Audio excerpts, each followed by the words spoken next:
Hi, this is AJ. Welcome to episode 66 of Here's What I Watched. In this episode, I want to talk about the Luke Hemsworth and Morgan Freeman movie Gunner, which was directed by Dimitri Logothetis. I really wanted to like this movie, and I like who's in it, and some parts of it did work for me, but a lot of it did not work for me, or it didn't work for me as well as it should have, and that really got in the way of my enjoyment of the movie. And by the time I got to the end of it, I just wasn't very satisfied, and I just can't quite recommend it. I'm sorry.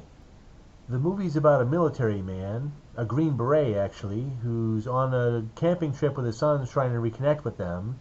And while they're on that trip, they stumble across a huge drug operation that's got a lab set up in the middle of the woods. Some very bad things happen, and his sons get kidnapped, and he spends most of the rest of the movie trying to get both of his sons back safely. And on paper, all that sounds like something I'd love to see, but the problem is the actual execution of it was not very good. There's a lot of action in the movie, which should help make up for the fact that the rest of the movie isn't handled very well, but the action scenes aren't handled very well either.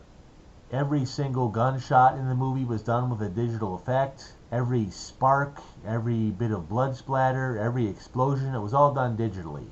And none of it looks convincing. It's very easy to spot every single digital effect in the movie, which really tends to get on your nerves after a while because the rest of the movie is not good enough to make up for it.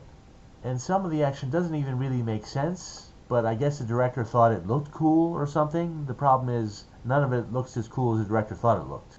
And there were a few times where they added some music to try to help sell the scene, I guess, but none of that ever helped.